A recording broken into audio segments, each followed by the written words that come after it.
The next and final bonus category that we're looking at is regional prioritization. And the intent here is to incentivize us to think creatively for our area. There are certain geographical, specific environmental, or social equity or public health priorities to every area that we're dealing with. If you're building on the West Coast of the United States, you're going to have specific regional concerns, as we are here on the East Coast, or if you're in Europe, or if you're in the Middle East. Everybody is going to have a different regional priority. So USGBC established a process for these regional priority credits that they're identified by LEED international roundtables. These are volunteers that you just jot that down if you would. These are volunteers that the roundtables that are going to at the local USGBC chapters and regional councils, and they're asking for help. These projects can earn up to 4 of the 6 credits, and it's incentivizing teams or rewarding us for achieving credits that address specific environmental, social equity, and public health issues in our area. And there are ways, let's take a look at this. This is interesting. Sorry, there we go. This is for LA, Los Angeles, California. And if you're a little familiar with LA, we know that there's a lot of traffic, a lot of urban sprawl. So let's look at some of the things that are happening. And there's problems with, unfortunately, a drought.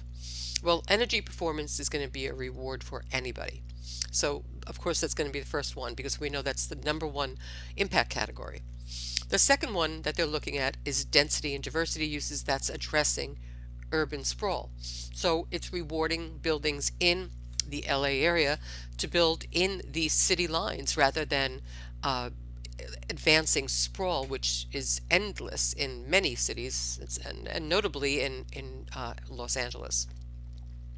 Unfortunately, LA is also known for not having quality transportation, as are a lot of areas around the world. On the East Coast, and it's the same thing here. We don't have much quality transportation on Long Island, where I come from. Everybody's got to get in their cars and drive everywhere, so this would be one for Long Island as well. Reducing the parking footprint is going to bring down the heat island effect. It's going to, the less parking we have, we're going to be more innovative about how people are going to get to work. So it does many things. We know that it also controls stormwater. And that is so necessary in California because they have an extremely serious drought that's been going on for about 8 years. So management of rainwater is going to be very, very important and available as a regional priority point. There's an online database that is now available to easily search your credits by zip or country, organized by rating system, and that's on the credit library.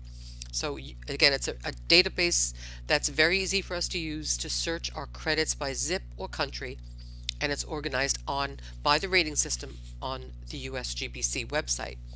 Very important set of credits, really, because it's recognizing that where we build and how we build is extremely important.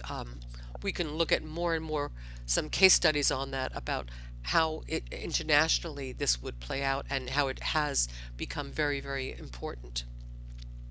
Let's look at a practice question for you.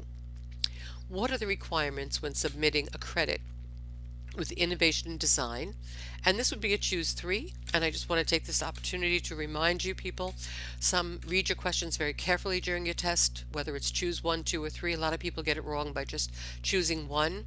And the other thing I'd like to remind you of is that if it says choose 3, all 3 have to be correct. There is no partial credit. So take a moment and let's look at that. Choose 3.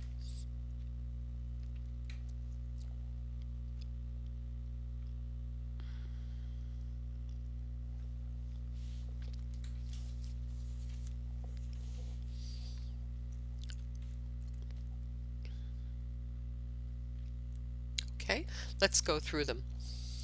The first one says the credit cannot be related to an existing credit. Sound true for innovation and design?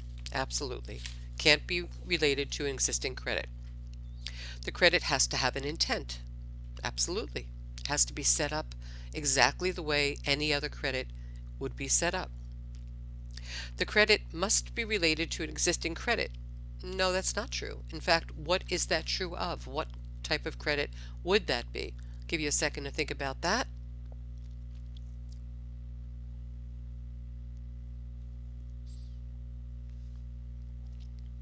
That would be an exemplary performance credit.